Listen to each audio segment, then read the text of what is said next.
Mm, mm.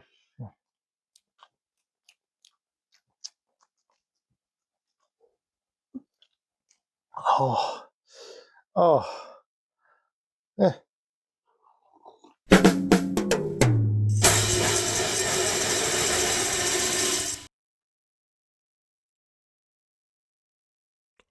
Is that it? Are we on? Are we live? Are we good? Hey, Tim, are we live now? We are?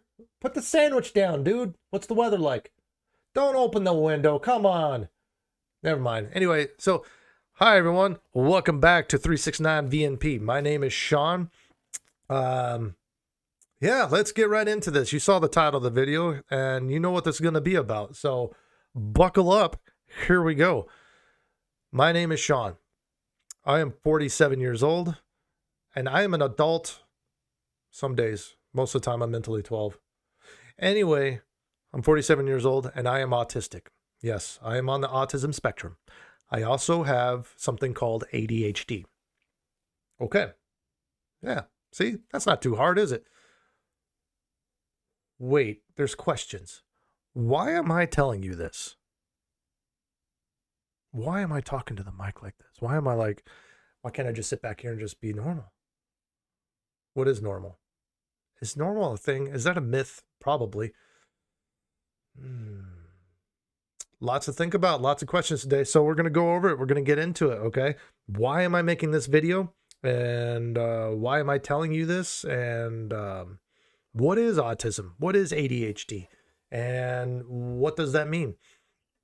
Well, first and foremost, I am not a doctor. I am not a therapist or psychiatrist or psychologist. I have no medical certificates or degrees. Okay.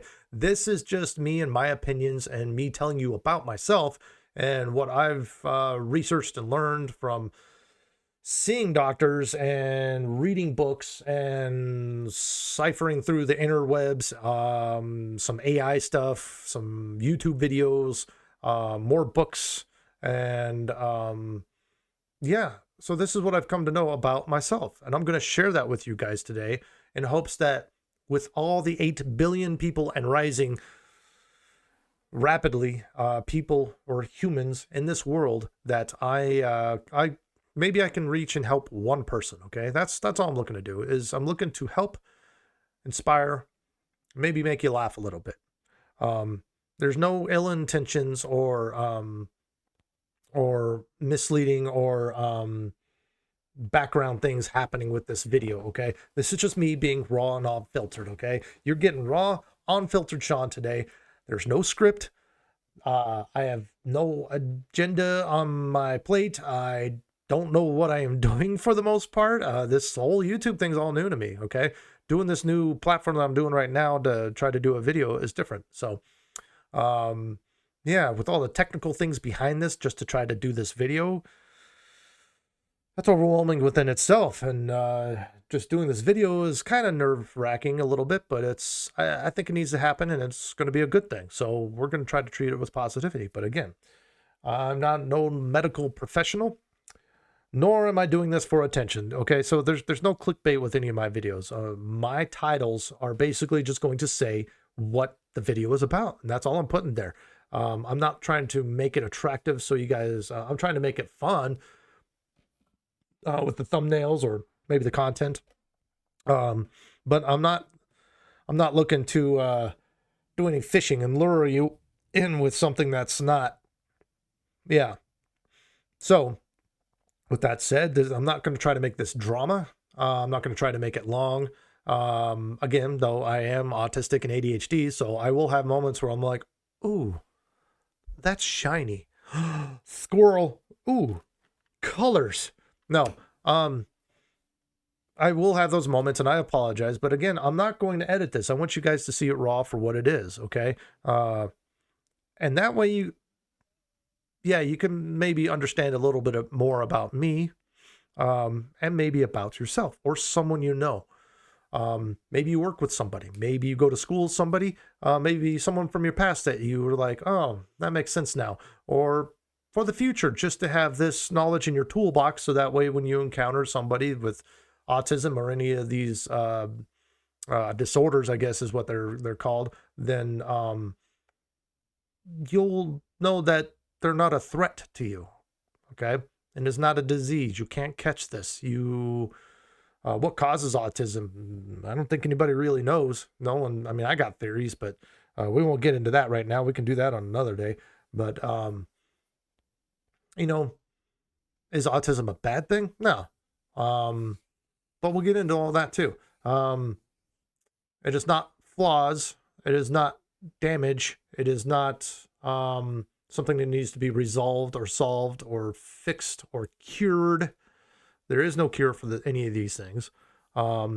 It's just taking steps and working within yourself to be able to do a little bit better for yourself and maybe functioning a little better out there in the real world with all them normal people. See, normal is a myth to me. Even when someone says they're perfect, well, then that person's delusional and I run the other way. As far as what normal is, well, okay, let's talk about that for a second. There's 8 billion people and rising in the world, okay? All those humans for I don't know how long, and just the ones that exist today, were all built with this kind of brain function that functions like this. And that seems to be typical. So on average, out of 8 billion people, the majority have a functioning brain that functions like this.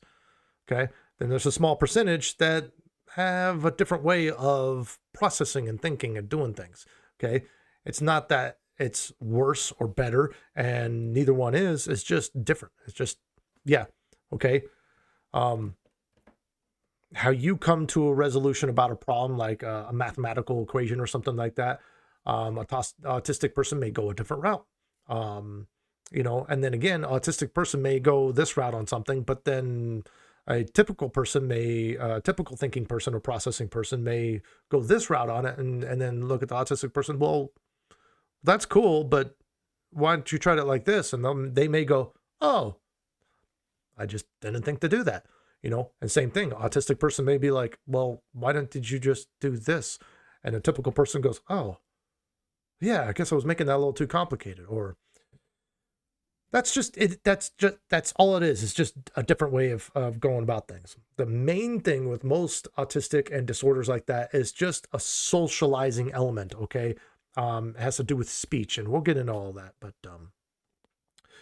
yeah, for now, I just want to advocate that I'm not trying to draw attention to myself or my channel. I'm not doing this for clicks or views or was it clickbait? I'm not doing any of that. I have no interest in any of that. You want to watch the video? Watch the video. If you don't, change the channel. Okay. Again, there's the like button down there, somewhere right down there, and also the subscribe thing. Subscribe. This ought to be amusing. Like, okay, well, let's see where this goes. Well, then subscribe. You'll see where it goes. There's no agenda behind this, okay? And again, I'm not scripting this. I'm not going to edit it. I'm just going to let it fly. Yeah. Oh, yeah. And no, nothing. I'm not looking to offend anybody or insult anybody. If that's the case, change the channel. I'm not looking to sell anything. Any of the products you ever see on any of my videos, it's not. Those are just things I find and I use, okay? If I'm changing the oil on something, and I'm using a specific type of oil or oil filter or a part or something I'm using, I know like in my how to wash my motorcycle video or the bike, I was showing you some different products there. I was just showing you, hey, this is what I use and this is what I found. And I don't know much about it, but, it seems to work, and I'll tell you things that maybe you shouldn't use for lubing your bike chain kind of thing, and the reasons why. But what you choose is what you choose. I'm not selling you this. I'm not making any money off of YouTube. I'm not making any money from endorsements or anything like that. I wouldn't even know where to begin with that. I know a lot of people have Patreon pages on other YouTube channels I watch, and I wonder about that. I've never been to any Patreon page. Sorry, not sorry.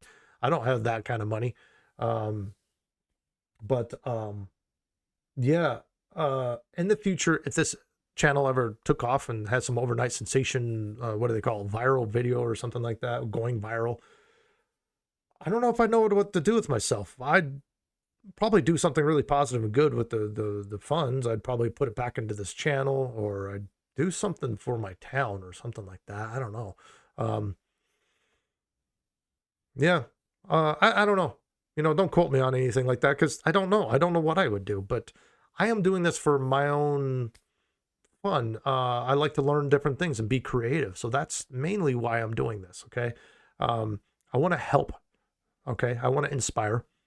And I believe that I can do some goofy things that hopefully make people laugh out there. So past that, yeah, there's no ill intentions here. Okay. I'm not trying to draw a narrative or an agenda to anything. Okay. And again, I'm not being paid nothing. And even if I did, I want to know how to do that or what to do with it. You know, I guess you're supposed to make it into a business or something like that. And, that's someone else's ballpark, man. I mean, if it comes to that point, I'm going to have to figure that all out pretty quick, right? But for now, I just like making content, just sharing myself and what I do. But that's another part of this video today. If I can help just one person out there, yeah. So I'm going to take a second here and talk about our sponsor today. This here is Poppy, okay? It's a great soda. It's a prebiotic soda, okay? Now, you may have your probiotics out there, and they're all pros at everything, you know, whatever. Okay, this is a prebiotic. You know what that means? It came first, okay? This is first. You know, you drink this before your probiotic soda, if that exists. It has fiber in it, people. Like, you ever sat there in the mornings and just, you know, gave yourself an aneurysm? Well, this fiber should help with that, okay? It has some sugar in it, but it's only got 5 G's of something called cane sugar. I guess it's all natural. Speaking of which, you can find these at your natural grocers or your safest of ways. $3.69 plus tax. Don't forget the shop fees. I don't know what shop fees are for, but there you go. See, I'm not a good salesman, and I don't want to be. I'm not interested in selling anything. I do. I'm not even interested in selling myself, okay? I'm just going to be me. Take me as I am. So, again, this is Raw Unfiltered Sean coming to you live on 369 VNP, and it's 10 minutes past the hour here in Q104. And see, I feel like a radio DJ with this thing in my face. It's weird. I'm trying to get used to all of this stuff. Yeah, I'll do a video here pretty soon in the future that I'm working on. It's going to show you how I do everything and what I'm using, okay? I don't have a lot of money in the world, and so I'm just working within my means of what I have that I can do. But I can do it, so I'm going to do it. I'm going to have fun doing it. So, all right, well, let's get into this. Okay, so what is autism? Well, it's a neurodivergent, okay, or divergency or whatever, you know. It's not neurotypical. Well, what's all of that? Well, this cool OBS studio software thing that I'm using. First, I'm going to get on my viewing spectacles so I can read better. And then we're going to fade over here. Okay, so this is a thing called Obsidian that I'm in right now. And Obsidian is it is a note-keeping thing that you can type into that does all sorts of amazing things, but it also shows you graphs and how everything connects in all your different notes and stuff like that. Yeah, go check it out. It's a pretty cool thing, man. If you want to keep track of movies you're watching or shows or comic books, or you want to track, like if you're a mechanic and you have your own small shop, use Obsidian and you can keep track of people's vehicles that way too. It's great. It's pretty cool. So I just keep notes on things, and then I see how they all connect, you know, and it's pretty cool when you see the brain mapping. I'm not going to show you the graph because it has a whole bunch of my other stuff in there. And again, for privacy reasons, I will be keeping certain things out of this. My name is Sean, but I'm not divulging much past that, okay? We will be showing some of this stuff here. Some descriptors and go over some things, and then I'm going to go show you a graph of my most recent test results. There was a bunch of results, but I'll show you one of the main ones that has to do with mainly autism, what it looks like. We'll talk about how to get tested and if you should get tested, okay? Should you get tested? Well, this is all up to you, okay? Everything I'm describing here is just my perspective through these eyes and these ears of what I've learned, and I'm sharing it with you in hopes that maybe it helps you to understand. So if you want to get tested, you want to get checked out and everything like that, that's all up to you. and it's totally good. If you don't want to get tested, that's fine too. Okay. I don't like that I have to have a driver's license and a social security card to tell me that I am Sean. Or to tell others that I'm Sean. Okay. And I don't like that I have to get a piece of paper that tells you that I'm autistic and ADHD. So then it's legitimate for any reason. I never needed it for 40 plus years. And this last job I had, suddenly demanded it. Why? Oh, whatever. Never was a problem before. It was just fine. Yeah. And then it just went all south, you know. It just, I don't know. This world, I don't understand it. I don't understand myself most days. And I'm not going to sit here and pretend and try to figure out every other human on this planet. So I'm just going to do the best I can and move forward.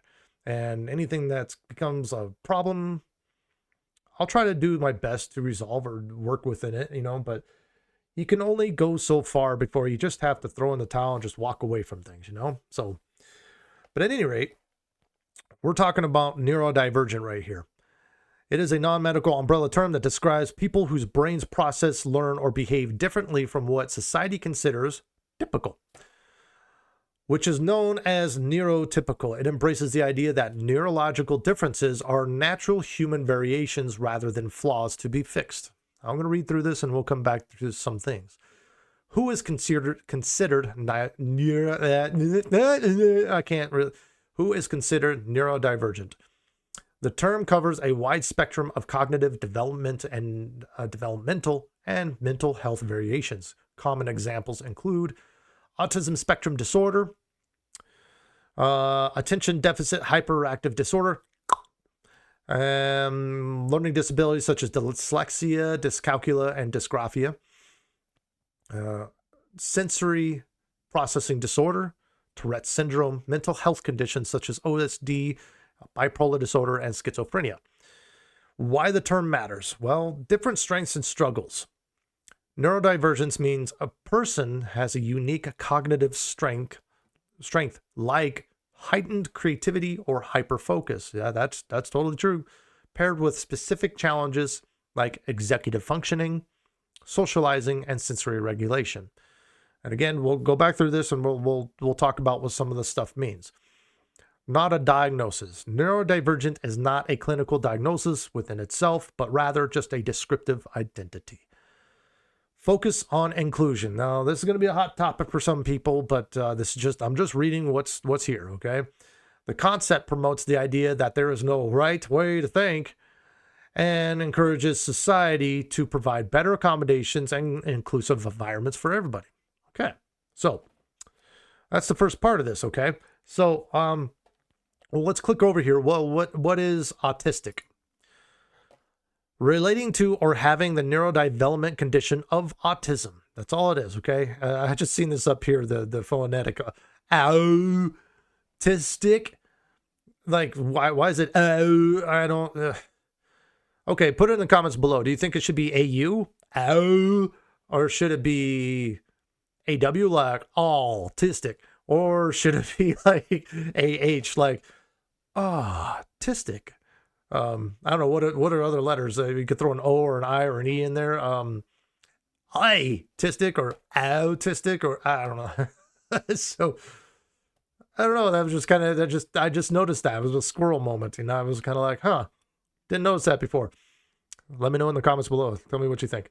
Anyway, so what's autism? Okay, well, autism spectrum disorder, ASD, or autistic, is a lifelong, complex neurological and developmental condition that affects how individuals interact, communicate, learn, and behave. It is characterized by challenges in social interaction, yep, restricted and repetitive behaviors, yep, and sensory sensitivities, with symptoms typically appearing in early childhood, yes.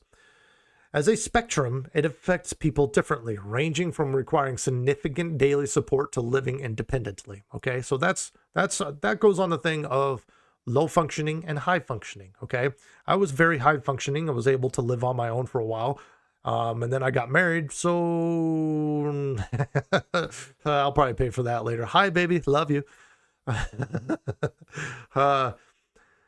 Key characteristics and symptoms. Social communication, challenges with verbal and nonverbal communication. Maintaining eye contact. Big one there for me. Understanding emotions or engaging in back and forth conversations. Behavioral patterns, repetitive behaviors, examples. E.g. stands for example. Hand flapping, spinning, like, I may sit here and just spin this for, and do things. I'm doing this with my hands all the time or whatever, bumping the microphone. Yeah. Strict adherence to, now I started, it's just going to be the rest of this video. I'm going to be playing with this thing. Strict adherence to routines and intense, narrow interests. Absolutely. Sensory processing, heightened or reduced sensitivity to sounds, lights, touch, or pain. Yes, absolutely. We'll go over that as well. Key aspects of autism, lifelong condition. Yes.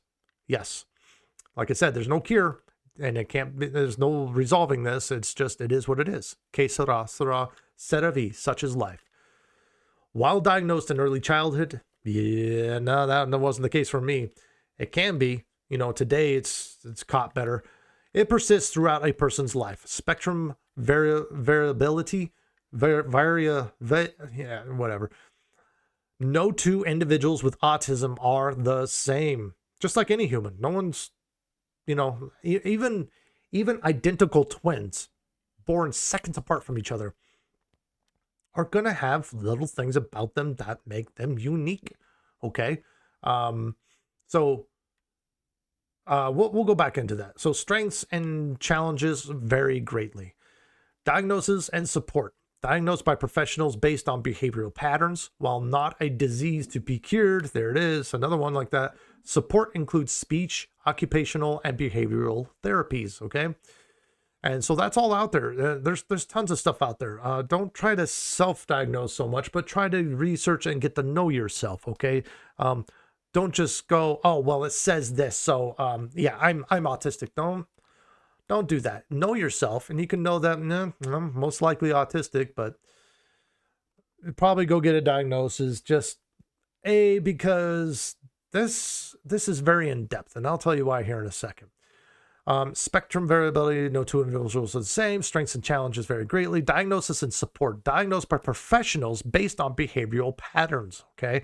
While not a disease to be cured, support includes, we just went over that. I don't know why I'm reading that again. I was going to read this part down here where it says, current updated terminology, DSM-5-TR. We're coming right back to that. Uses a single diagnosis of autism spectrum disorder, categorized into 3 levels based on the support required, rather than using older terms like Asperger's syndrome. What is that? Well, we'll talk about that here in a second. On this little page right here, I want to talk about this. So the DSM-5-TR, what is that? Well, that is a psychiatric, psychological, or that's a psychological book of psychology of, okay, that book is like this thick, okay, and it reads like stereo instructions for a human, and it is very informative, but go look it up yourself. Go check it out. You'll see what I'm talking about. But anything you want to know is going to be in there. So let's go back up to the top and we'll just work our way down. So again, we figured out what autistic is, and we now know what autism disorder is described as. Lifelong cure. So let's talk about, let's go over some of these 3 things. So social communications, verbal and nonverbal communication. Yes. Again, significant daily support to living independently. Like I said, that goes to low functioning and high functioning. What's all of these? Okay. So, depending on if an autistic person is very low functioning, then they're probably going to not be as vocal or be able to communicate as well. And it takes a lot of work for them to be able to do that. It takes a lot of work for me just to be able to socialize and stand in front of people and follow along in a conversation and not drift off because someone said, Turtles, and I went to Teenage Mutant Ninja Turtles, and then back to the arcade game I used to play with my buddies in 1989 and at the local Allsups, and yeah, no. Then I come back and I'm like, where was I? Wait, what's this conversation about now? This is something totally different they're talking about. What did I miss? Oh, and if you're in a business meeting at work or something like that, God forbid you drift off there, because then you're like, oh, whoops, what did I miss? Not that we intentionally mean to do that. It's just what happens. Maintaining eye contact. I feel like I'm looking into someone's soul, and in a very personal way when I look into somebody's eyes. And it's very disturbing for me. A lot of people don't have good souls out there, for one. So that's gives me the heebie-jeebies, man. I shudder. It makes my skin crawl, makes my gut quiver. It's just, yeah. But sometimes I may just stare too long at someone in their eyes, and I'm doing this because I'm thinking that's what they want. They want me like a boss or something. But then I'm told that that's intimidating, and I'm trying to intimidate them, and I'm trying to be aggressive. And I'm like, no, I'm just supposed to make eye contact, right? They're like, what is wrong with you? Gee, thanks. The other thing is I may just sit here and just, yeah, okay. Yep. Nope, no problem. I'll get that done. Mm-hmm. Yep. Yes, sir. Yes, ma'am. Mm-hmm. I'm listening, I'm hearing, but making eye contact is pretty difficult some days. And so if I do that, then I'm being seen as disrespectful. Are you paying attention? Did you hear what I said? Yeah, but yeah. So eye contact is hard. Understanding emotions, well, yes and no. For some, yeah, it's hard for them to understand certain things. For me, yes and no. I don't understand why people get so worked up and emotional about every little thing out there. That kind of bugs me. And I'm like, was that necessary? It's not enough people liked your Instagram post, and you're having a complete mental collapse over it. Yeah, I don't understand things like that. Crying at the drop of a hat, or getting, violently angry at the drop of a hat for little things. I don't get it. Engaging in back and forth conversation. Again, we just talked about this. I may be like that kid in that viral video where, I say something that's completely not on topic, or I'm just trying to find something to say just to try to, or I just go completely silent and I just sit there the whole time, or I just end up walking away. Small talk is not my forte. I'm not interested in that stuff. And I end up walking away from that a lot of times. And I get bored with things. Stuff doesn't interest me. I don't mean to be rude. It's just, I can't handle it. I can't take it. Okay, so behavioral repetitors. Well, what have I been doing with this thing? I just keep spinning and flipping as I'm doing that. Now, strict adherence to routines and intense narrow interests. Yes, absolutely. Excuse me for 1 second.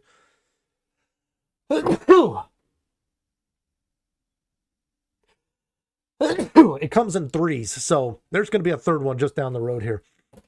At any rate, it's been raining for days here, and the rain brings, for lack of better terminology, contaminants for my nose. So, today's sponsor, POPPI. You got pennies in your pocket going jingle, angle, jingle? Papa poppy. Yeah, I'm not a good salesman. I'm not going to keep doing that. Anyway,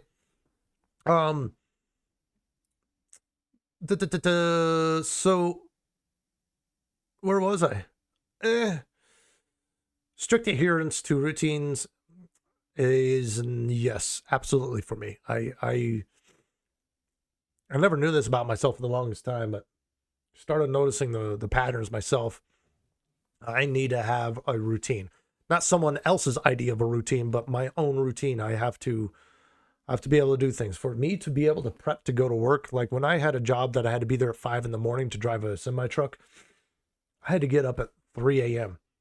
and not a second later, because it took me that long to prep and get ready and to have a routine, to be calm, cool, and collected. So when I got in my truck, then that's all that I needed to do the whole day is drive that truck, do my 3 runs, and then I come home, and then I have my and I had my routines at work too. And when the big corporation bought out the small town company and changed all that, it really messed with me. And then they kept doing it and kept doing it and kept doing it. And it just messed with me. And I asked them for help, and they said no. And they said I was a liability as an autistic person behind a semi truck. Get out. 2 weeks before Christmas, here's a paper. See ya. But yeah, routines are everything for me. You know, and if you're autistic out there, you know someone who is, put it in the comments below, you know, share with everybody, you know, what you notice or about yourself or someone you know, and what works for them and what doesn't work for them. Sensory processing. Okay. So sounds, lights, touch, and pain. Okay. So yes, absolutely. Pain. Yeah. I experience pain differently from what others feel. Something that someone else is, man, that hurts like hell. And I'm like, that doesn't seem to bother me.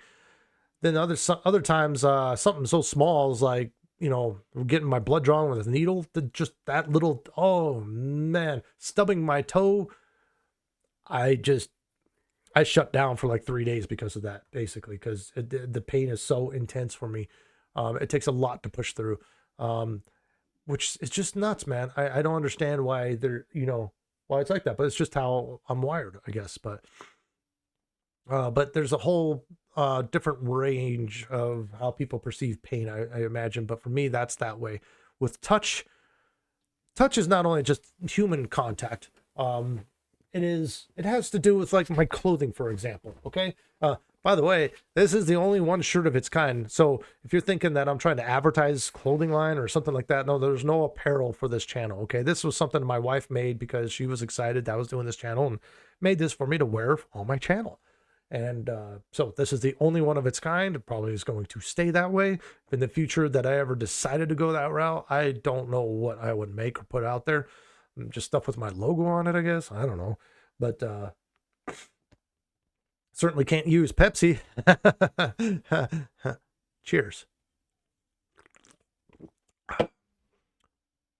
Oh, yeah. And that's another thing, too, for any people watching out there that, you know, if the Poppy people see this episode and they go like, oh, he likes Poppy. You know what we could do? No, I'm not interested. Don't try to sell me nothing. Don't try to make me do commercials. No. Nope. Not interested. That is more headaches than I care to get into. But you'll get money. Money isn't everything. And wasn't there a song like that? Money can't buy you love. Wait, I already have love. So I don't need money or anything, I guess. I don't know. So anyway, yeah, touch with clothing is a thing where, like, you see where I roll up my sleeves, okay? Well, when I used to work with a bunch of ignorant people that had 2 brain cells functioning up here, and they would try to intimidate and, you know, put you down and discourage you or make you feel dejected or demean you and things like that, or degrade you, they'd come up and say the most dumb things, you know, and I would roll my sleeves up like this, and they'd come up and I'd be inspecting the engine on my semi truck, and they go, hey, sun's out, guns out, huh? But you need guns first, you know, or what's with those noodles hanging out of your sleeve? You trying to show that off, what you don't have, and just crap like that, right? I'm not interested in that. I'm not buff. I have no interest in it. I don't want to feel good. That's why I exercise. I don't feel good to have the 6-pack abs and be like, ladies, bathroom is that way.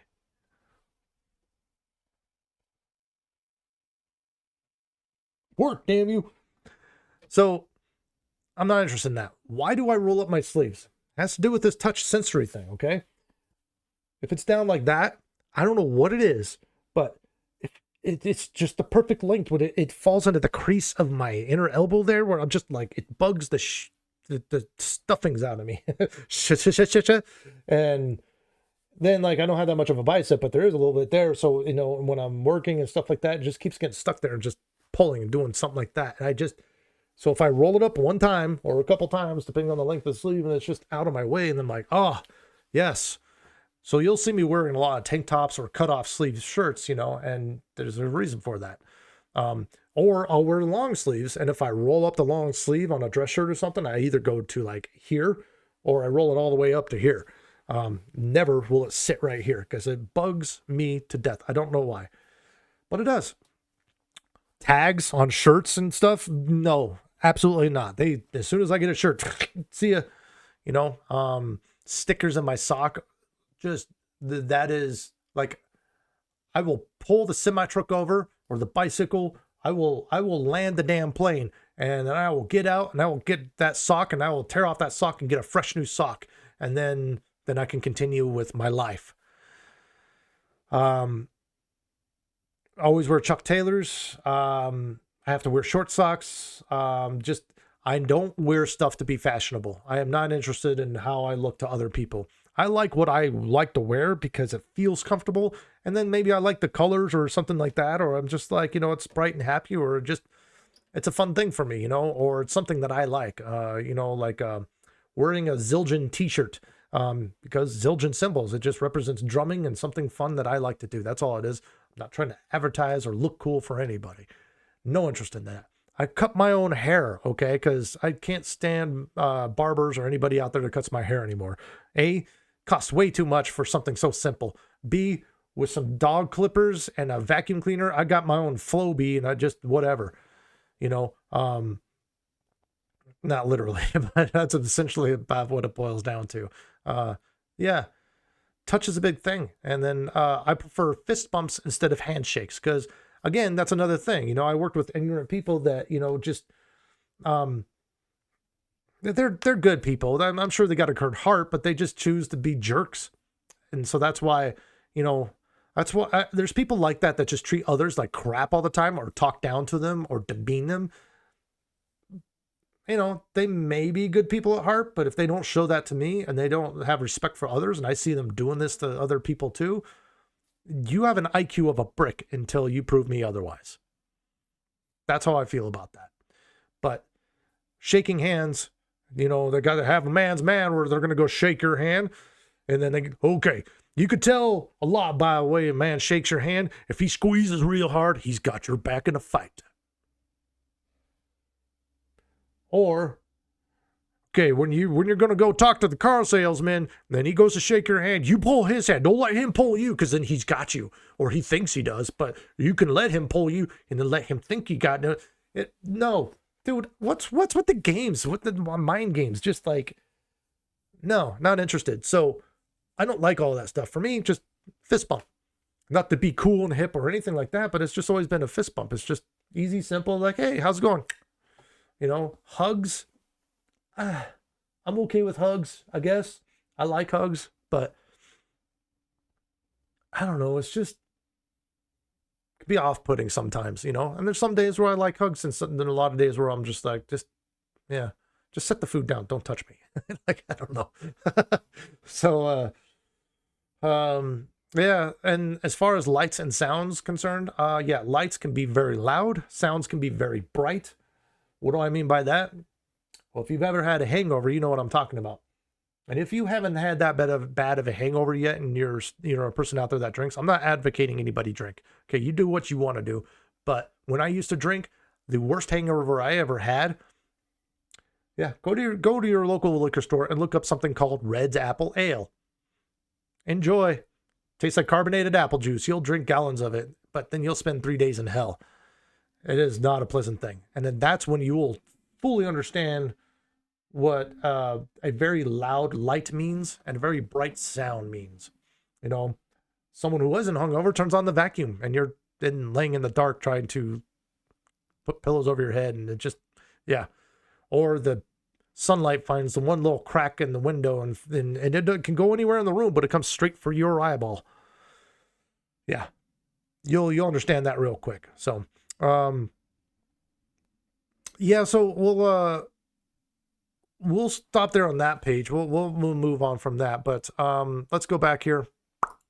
So Asperger's syndrome. Okay, so this used to be by itself alone on something, and this used to be the main thing that they would try to diagnose people with. Now, the history of this term and this knowledge, or the science behind Asperger's syndrome and all that, it doesn't come from a good time or a good place. but you can't argue with the psychology or the science behind it. But it has now enveloped into the overall spectrum of autism. Okay, so they're all part of the same. But if you read it, it's going to be really going over the same things. A neurodevelopmental disorder on the autism spectrum characterized by significant challenges in social interaction, nonverbal communications, alongside highly focused interest and repetitive behaviors. Why widely known, it is officially classified today under the umbrella diagnosis of autism spectrum disorder. Key characteristics: unlike autism, individuals with Asperger's generally exhibit typical early language and cognitive development. They usually have average or above average intelligence, but primarily struggle with the following: social interaction, communication, intense focus, routine preferences. Yep, we just talked about all that. It's, current medical classification. Historically, Asperger's syndrome was a distinct diagnosis. However, in 2013, the American Psychiatric Association merged Asperger's and several other conditions into just one single lump sum comprehensive diagnosis called autism spectrum disorder. Today, most clinicians diagnose individuals who previously would have had Asperger's with level 1 autism spectrum disorder. Despite this change in medical terminology, many people still use the term Asperger's or refer to themselves as Aspies as a meaningful part of their personal identity. So, yeah, that's what Asperger's is. But again, it all falls under autism now. Okay, so it's all. So, and it lists pretty much the same criteria, right? So it gets kind of confusing, but if you think you have Asperger's syndrome, look under autism, okay? It's going to give you a lot more stuff. Why? Well, let's go back to neurodivergent here. So down here where, you had all the different things, we just went over autism spectrum disorder. Well, let's click on attention deficit hyperactive disorder, ADHD. That's the other thing I have. That stands for this. It is a neurological disorder as well that affects how the brain develops and functions. It impacts executive functioning, making it difficult to plan again. Okay, so again, there's that word executive functioning. Real quick, let's go back. Let's click on executive functioning. That is a set of mental skills controlled by the brain's frontal lobe that acts as an air traffic control system. Okay. These skills manage information, regulate emotions, and control behavior, allowing you to plan, focus attention, juggle tasks, and work towards goals. It encompasses 3 core cognitive goals. Working memory. Okay, we're going to come back to this. Holding and manipulating information in your mind over short periods. Inhibitory control, self-control, filtering distractors,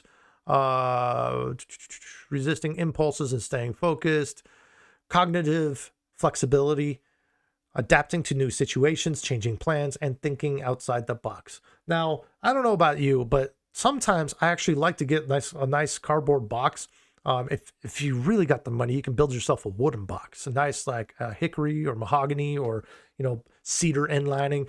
Get in that box and you can just think away for days. And then sometimes I'll just like to get out of that box and think. Anyway, so think of your brain like a computer, okay? Anybody's brain, okay? Not just autistic, okay? But when they talk about working memory, holding and manipulating information in your mind over short periods.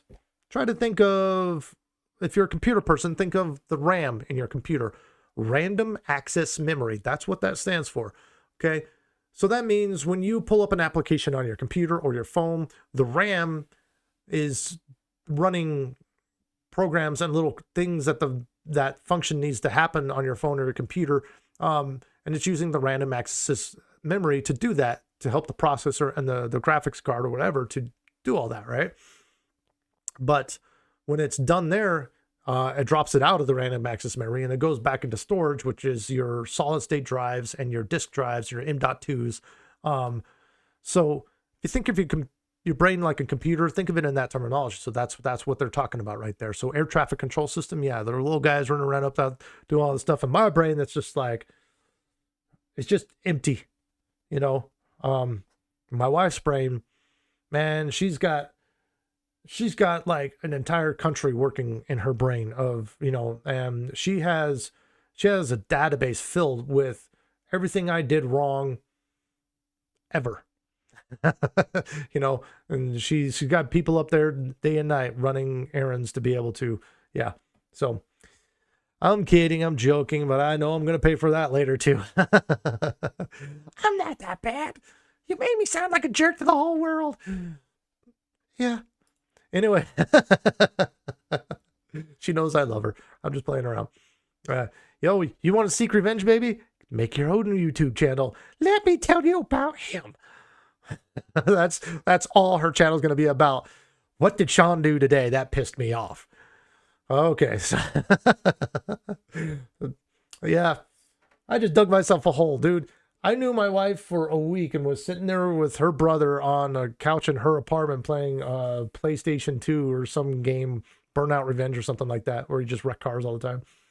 We're having a good time doing that, and she was doing things, and she would join in with us every once in a while.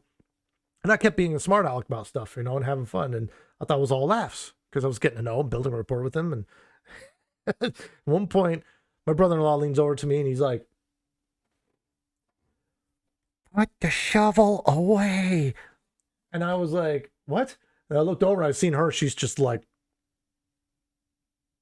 yeah. So I don't realize I'm crossing lines at times, and I don't realize if I'm crossing boundaries. So that's another thing. You know, I just I'm unfiltered, and sometimes I don't realize what's upsetting somebody, or they're taking the wrong way of the way I intended it, or I don't realize that I don't understand how that is an upsetting thing that I said.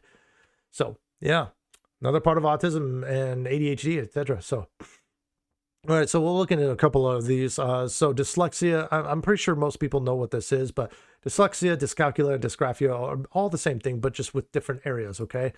So basically, this is primarily impairs a person's ability to read, write, and spell. Individuals with dyslexia often struggle with accurate and fluent word recognition. This, through this condition, or no, I'm sorry, though this condition is entirely unrelated to a person's general intelligence, okay? So no one here is dumb or stupid. You are not. I am not. It is just we see things differently, okay? It's kind of like, you know, someone that is colorblind, unable to see things how we see it. No, this is now a red can instead of blue or something like that. It's just, but it's still a can, it's still soda, and it still sees the graphics, you know, just, they see just different colors than we see. That's it. You know, just different. Okay. So then, what is dyscalculia versus dyslexia? Affects a person's ability to understand and process and work with numbers. Dyscalculia, like calculator, calculus, numbers, and mathematical concepts. Okay. I believe I have a taste of a little bit of these, but I don't know if this has to do with just the combination of autism and ADHD, or, you know, because I don't know. I mean, there's people out there. I have a niece that has full-blown dyslexia, and yeah, and that's, you know, when it's really, really, you know, but I don't know if there's a level, like we'll see on the graph here in a minute when I pull that up about my diagnosis of, well, where do you fall on that? You know, how much autism do you have or don't have? Exactly the same thing with dyslexia. So you out there may have several different things and they're just undiagnosed or you don't know. So it's good to look into all of these things, you know, even if you don't think it's you, you know, like schizophrenia or bipolar or something like that, look into it anyway, you know, make informed decisions, because that's what a doctor is supposed to do, that you pay them for, but most of them don't.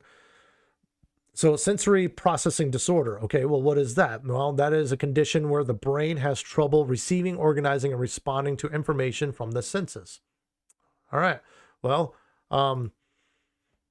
yeah. Tourette syndrome, disorder characterized by sudden, involuntary, and repetitive movements or sounds known as tics. Yeah, so these individuals, the ones with Tourette syndrome, they have a really hard time, you know. They're really struggling because their stuff it affects, you know, what others see of them and hear of them. And I can't fathom the amount of work that they go through to try to, I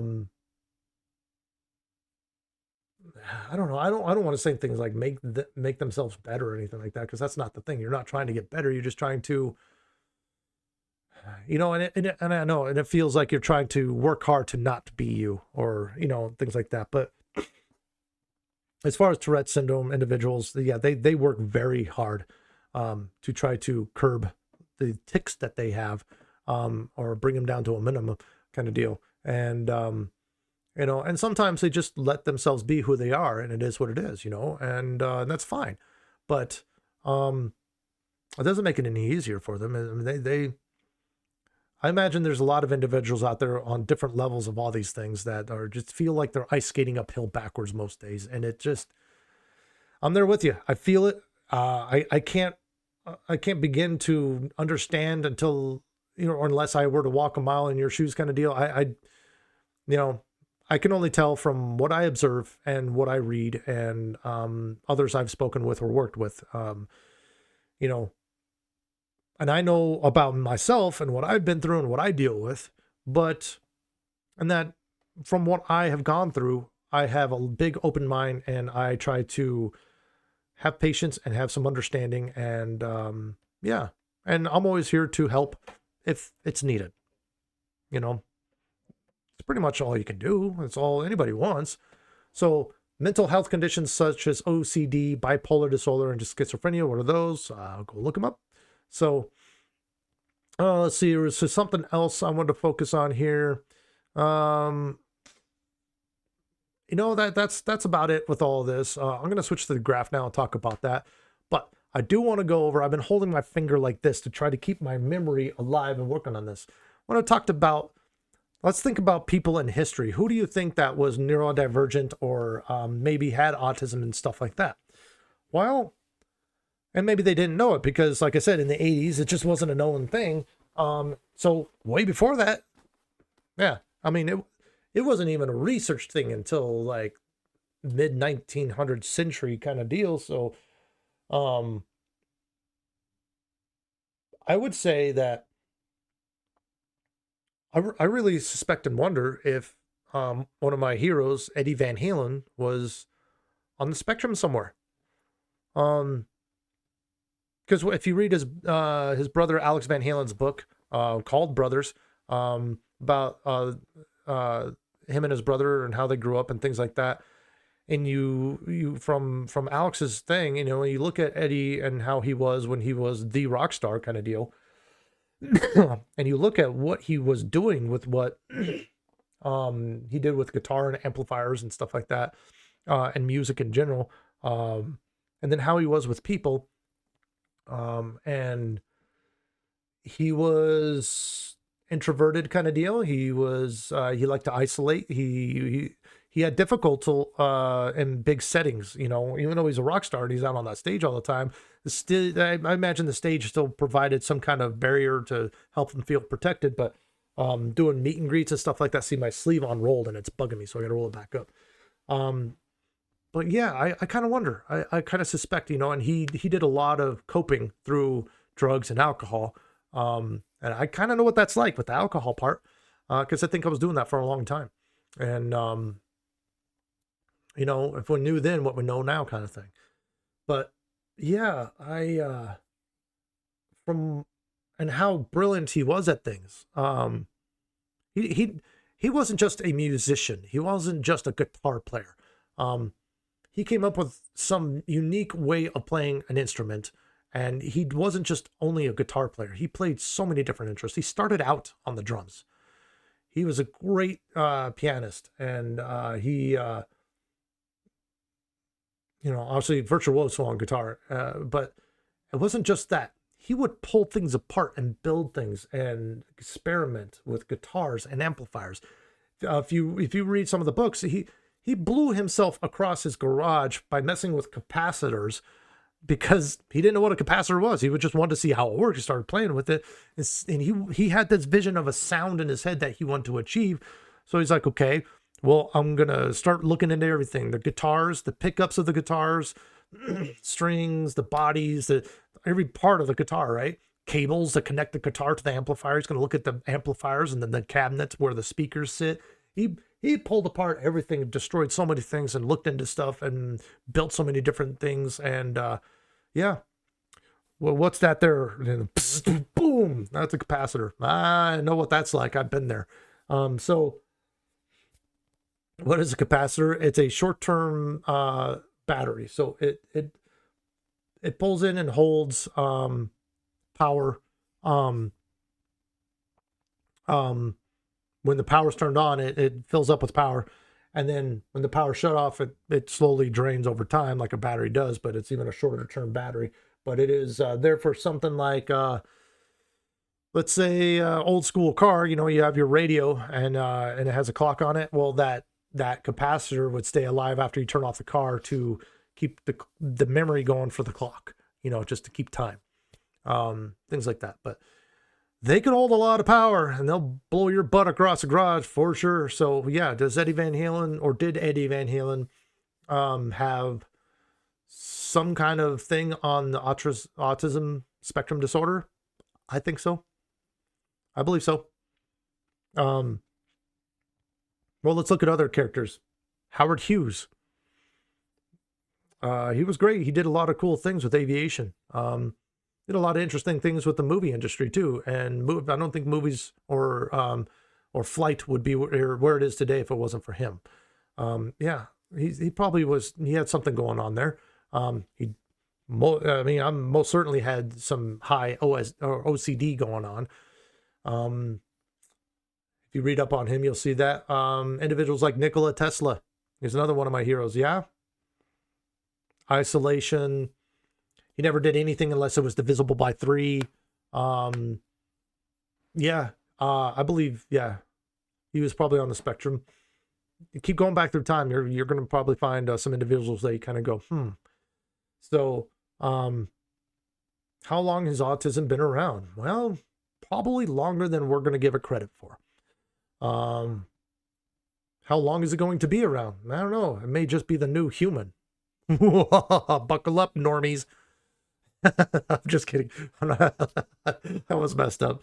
No, I don't know.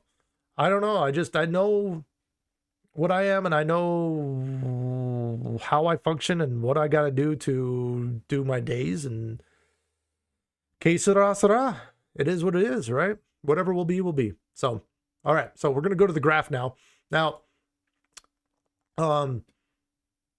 this is my actual CATI assessment from Novopsych, KATI. I call it. I say CATI, but I don't know what it actually stands for or anything like that. But yeah, I've blocked out my name for privacy reasons, but at least you can see my scores here, and then we'll talk about testing and what you can do for yourself. Okay. So let's go ahead and switch to this. So here we are.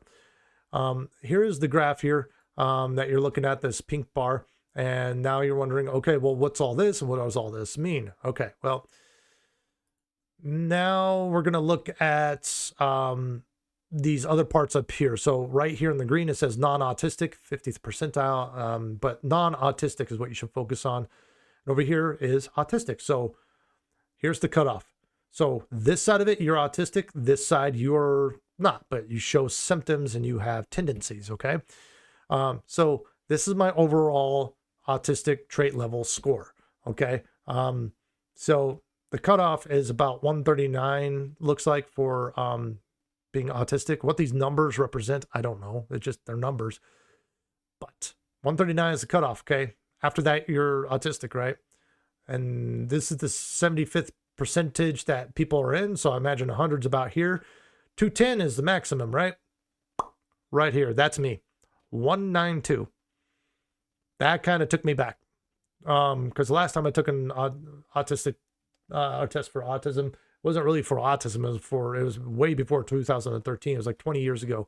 And it was for Asperger's syndrome with a let's say it is just a doc that she was getting up there in age, probably wasn't doing that well. She just kind of checked out. She probably wasn't up to date on things she probably should have been, you know. And see, I go to a doctor because before AI or Google, you would go to a doctor because you don't know this stuff. They've done the studying. You go and pay them money, go, hey, I don't feel good. What's wrong with me? That's their job, right?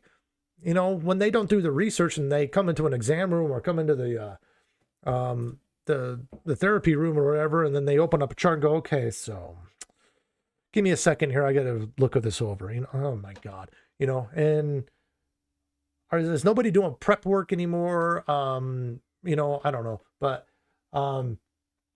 so I did this little, you know, only me and my wife knew this. I didn't, at the time I was very apprehensive. I was very nervous about people knowing anything about me because I feared everybody was out to get me, because that's the way it always felt.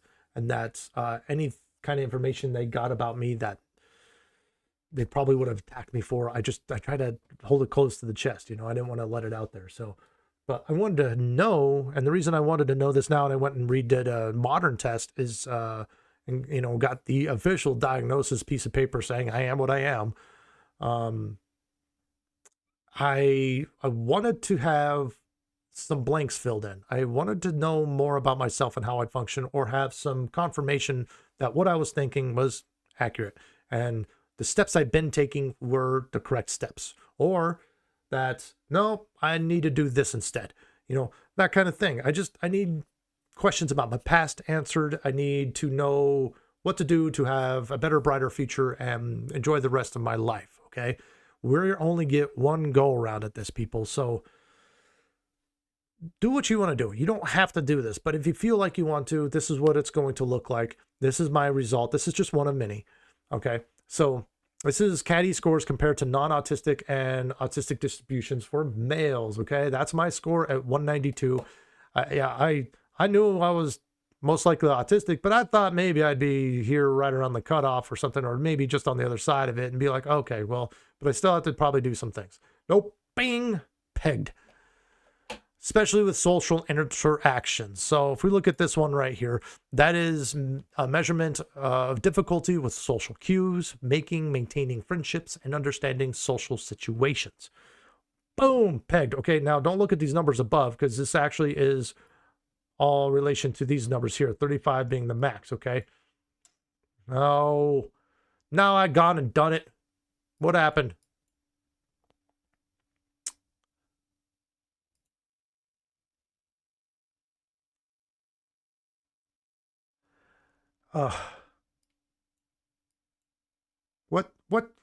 What happened? What happened? Where'd it go? Okay, so there will be some editing. I'm not going to be cutting and pasting anything. You're going to see it live for what it is, but this part is going to be blurred out because I don't want anybody to see this out there in the world. Not that I have anything to hide, but there's some malicious people out there, and there's way too many of them, and they do things to ruin people's lives just for the excitement of it, and I don't want to deal with that. So I am going to try to pull up this one again, because what the French toast.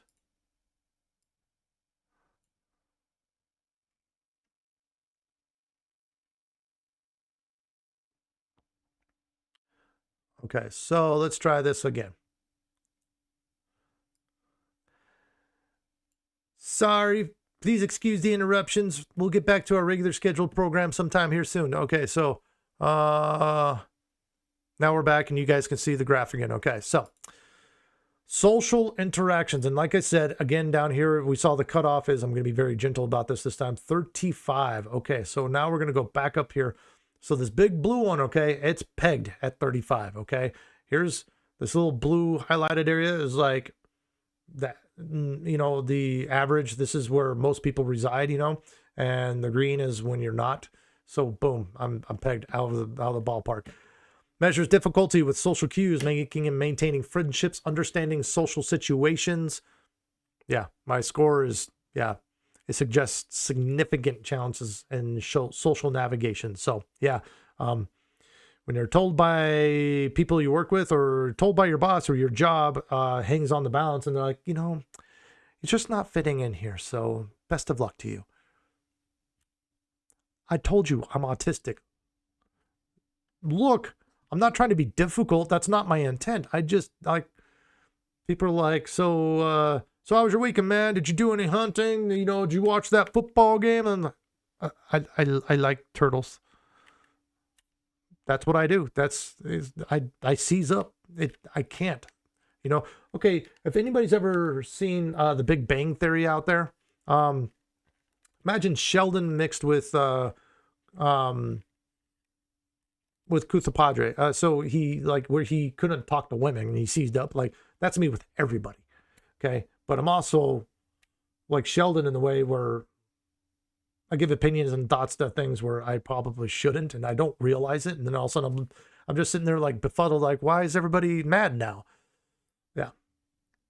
Communication covers verbal and nonverbal communication, understanding tone, literal thinking, etc.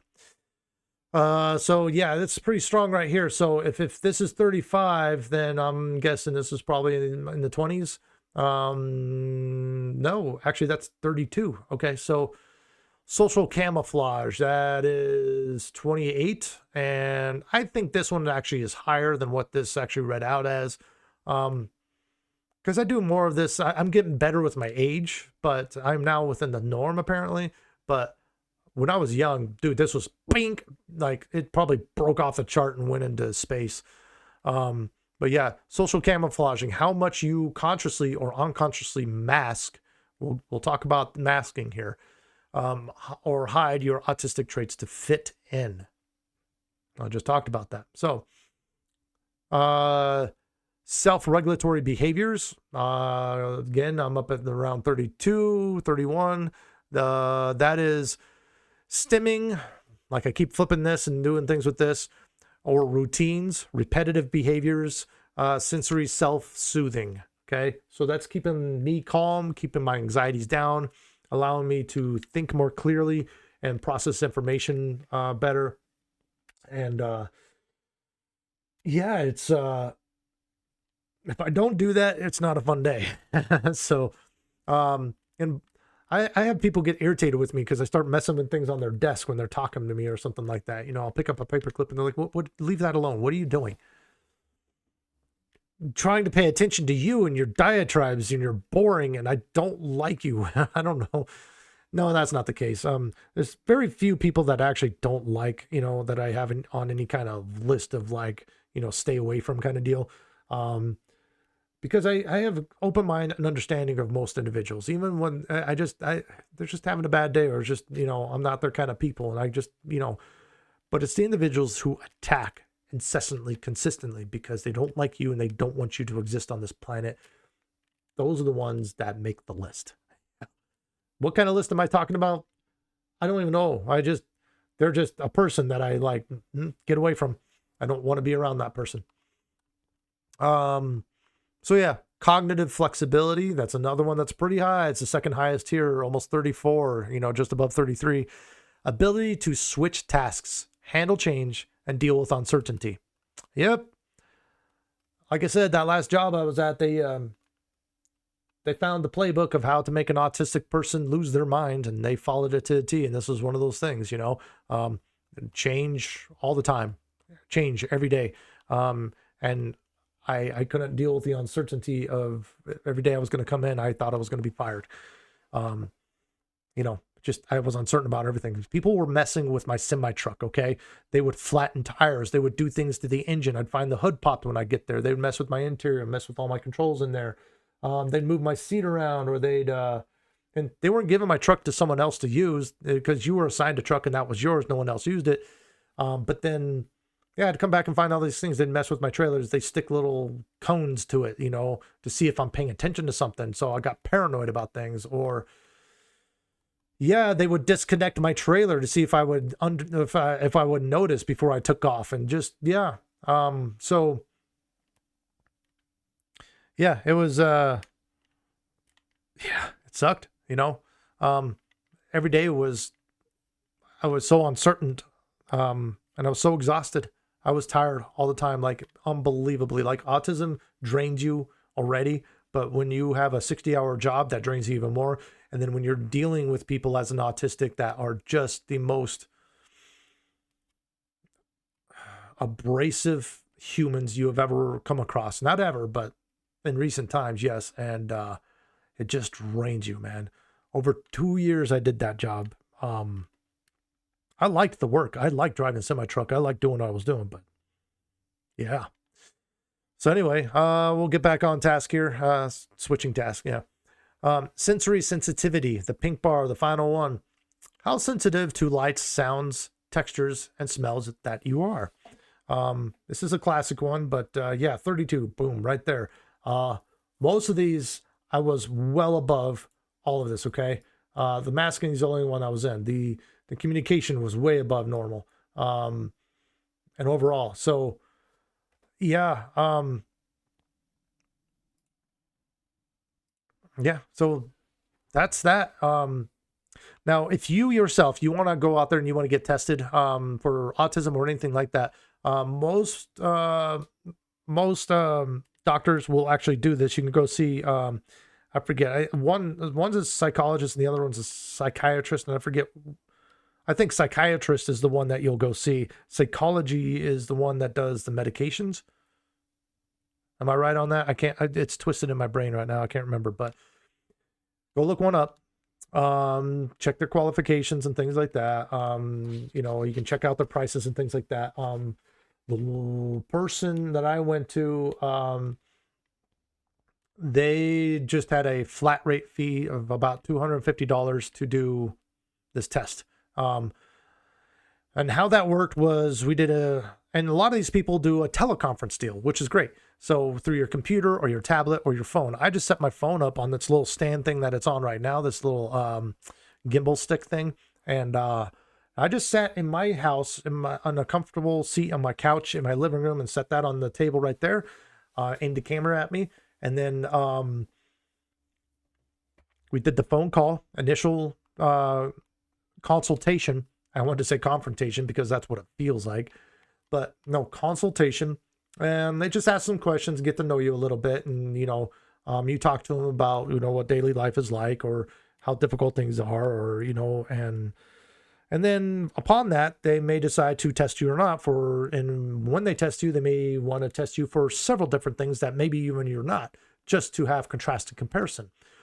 That's totally fine with me. I don't mind. I actually enjoy taking some tests. I do, but I was excited to see myself because I didn't know if maybe I had something else going on too. So then the next step was a day later, I got an email which gave me a link, and then I would just get a barrage of tests that I would have to go through. And I don't know how many I went through. I just kept going through them. So I'd say between 10 and 20 tests. They all consisted of about, excuse me for a second, Poppy.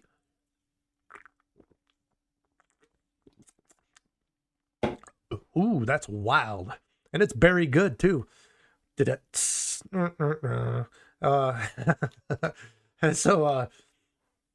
yeah, each quiz was anywhere from 15 to 100 questions.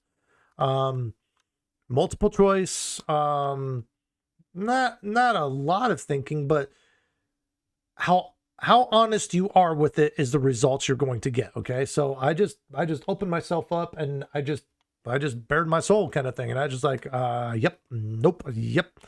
How do you feel that on a scale of 1 to 9? Well, you know, and take your time with it. There's none of these tests had a given time limit that I knew of. That didn't tell me it did, but afterwards you'll see in your test results that it took you this amount of time to go through that test. And I think that's another factor that they look at, because there are people out there doing malicious things. There are people trying to cheat these tests so they can get some kind of benefit out of it, whether you know, mainly money or an easier way of life or something like. I don't know why people do the things they do, but for me, I don't know, like 20 years ago when I took that first test, I didn't know what I was going to do with it. I stuck in a box and it sat in a storage unit in Denver, and then it got flooded, and then the flood water froze, and then we had to go chisel everything out of there. And that was part of the paperwork that got destroyed and was underwater and shit like that. So it went by the wayside. I didn't know what I was going to need or use it. And this last job was like, we demand paperwork to show proof. Okay.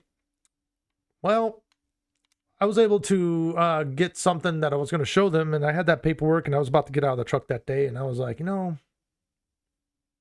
I'm not going to bother. I had my Chuck Taylors on, man. I didn't get dressed for work. I didn't put my steel toes on. I didn't bring my hard hat or vest. I didn't pack a lunch for the first time in over 2 years. I didn't pack a lunch. I didn't bring my truck gig bag that I take with me every day driving a semi truck.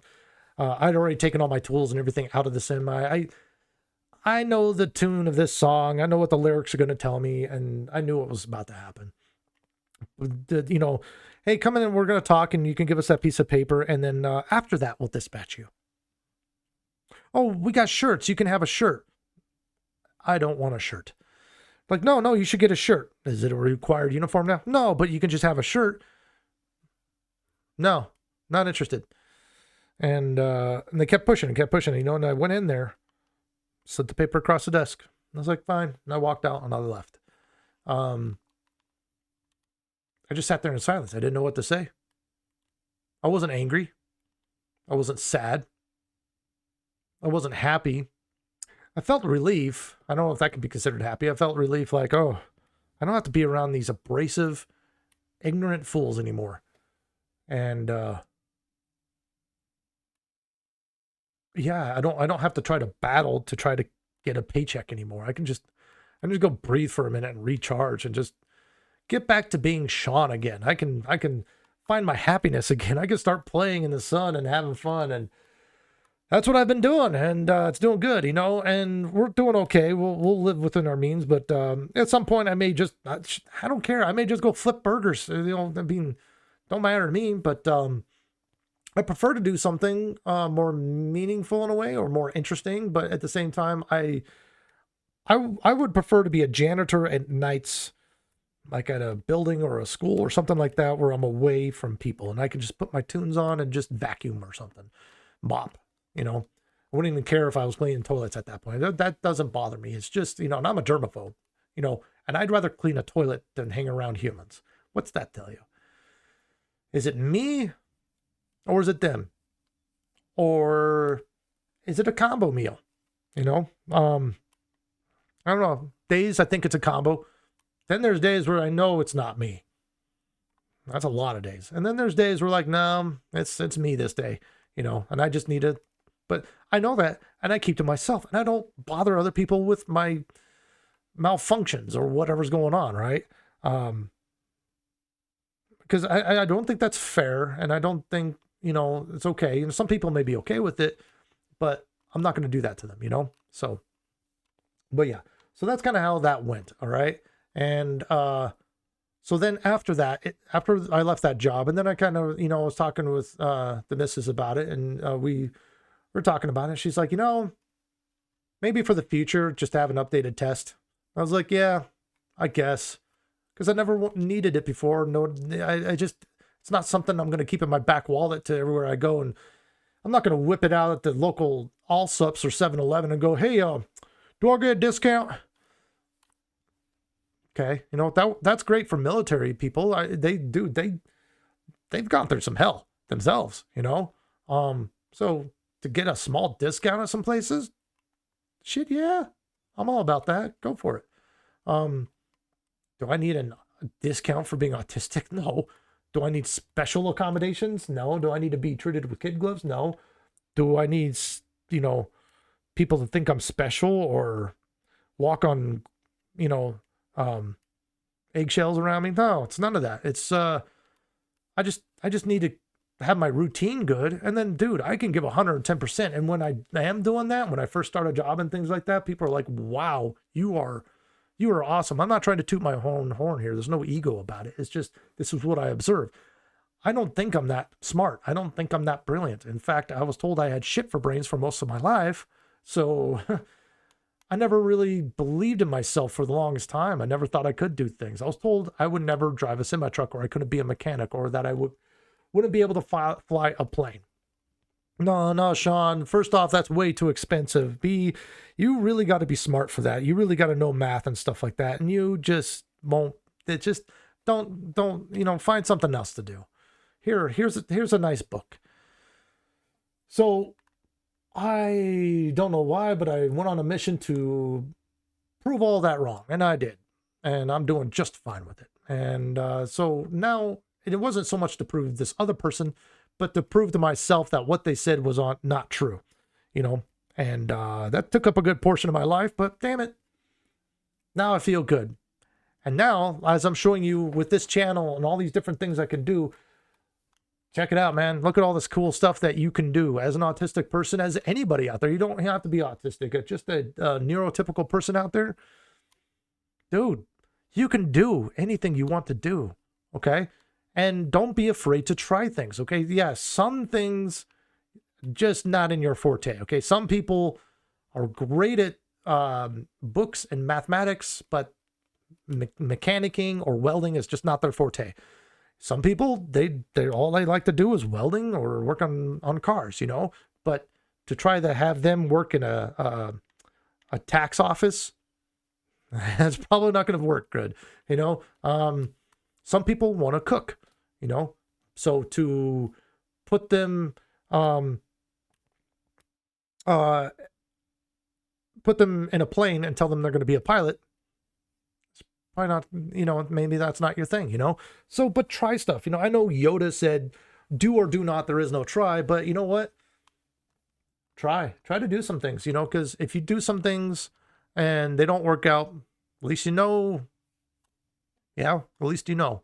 But if you try to do something and all of a sudden you're like, wow, I didn't think I could do that. And actually that wasn't too difficult, or I enjoyed the challenge.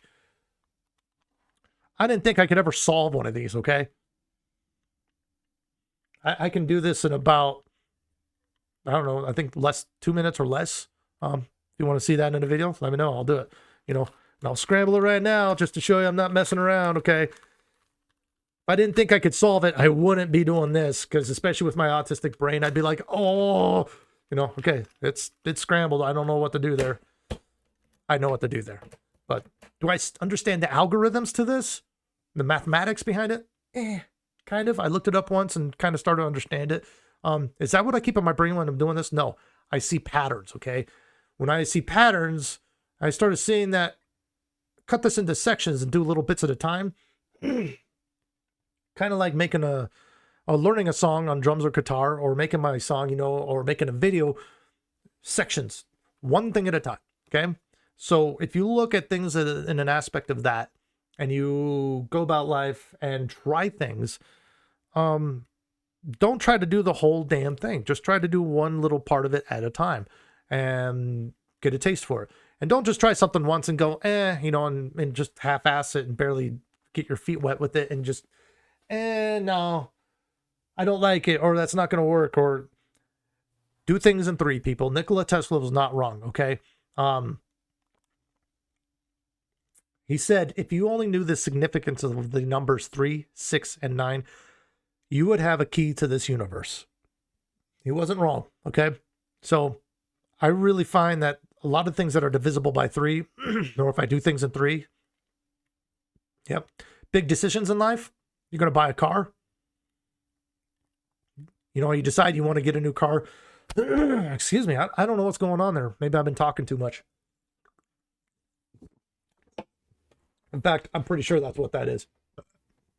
Excuse me. But yeah, give it 3 days, 3 weeks, 3 months, 3 years for a house, a car, getting married, all those kind of things, you know. Sleep on it. Give it time, okay? So try something, sleep on it, give it a little bit of time to process in your brain, because things are going on in the background. Like a computer, there's background processes going on with your brain, okay? Your subconscious is doing things and you're not even aware.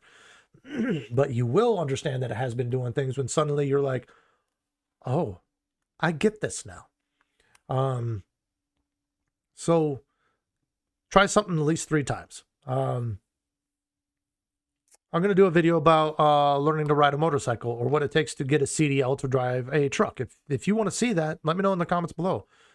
Because that is a video I will be doing, but depending on how many people are like, yeah, I want to see that, then I'll do it sooner. Yeah, but that's about all I had for today, guys. I just wanted to get on here. I wanted to tell you guys a little bit about me. This is going to be a series. We'll go into more stuff about autism and what daily life is like for me, and you'll see it through my videos. And but we'll also talk about the struggles I've been through in life. We'll talk about some of my pasts and specific events that that were pretty hard for me.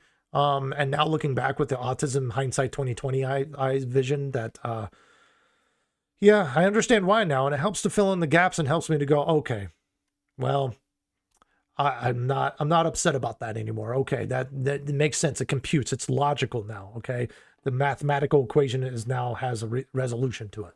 So I hope that this helps you out there. I hope that you understand yourself, or have a direction, or realize that you're not alone. It's okay to be scared. Okay, but to live in fear all the time, 24/7. And man, there's being slightly scared of something, and then there's living in an unmeasurable amount of terror every second of every day, and that's not a good fun time. So yeah, I hope this helps you and helps you to realize that the world's not that scary. It can suck at times, and humans are just humans being humans, man. But hopefully through this series and stuff like that, and I'm not the only person. There's so many YouTube channels and things out there to help you navigate through this, okay? Again, seek out somebody to take a test if you feel like it. And if you know someone who may be autistic, or you have a child, or if you suspected a parent, has always been that way. Yeah, it doesn't paint you as bad of any kind. It just, at least you have some answers to some things now, and no one's going to know except you unless you tell people. Well, now the whole world knows about me. It doesn't bother me. I'm not really scared or apprehensive about it at all. Okay. Because if you met me in real life, you're going to know about 5 minutes after talking to me, you're going to be like, hey, where are you going? Or, just is what it is, even if you didn't talk to me, you just see me going through a store and I'm just doing odd things in a grocery store. Like I start facing the shelf myself because it's bugging me, and turning the cans around correctly, or color coding something. Now you know why, man, I really had a good time stocking shelves, but the graveyard shifts are brutal, man. I don't know how my buddy does it. He works at a graveyard shift at a hospital. And when I was young, fine. But at our age now, my hat's off to him, man. He really doesn't seem to have a problem with it. But yeah. So anyway, again, I'm Sean. I'm autistic with ADHD. And this is 369 the NP. Thanks again for checking it out. If you like the video, hit the like button. If you want to subscribe and see where this train wreck is going, click that too. If not, doesn't bother me. You can do what you want to do. It's your choice. If you did not like my video, by all means, there's the thumb down thing over there. Click it too. That doesn't bother me.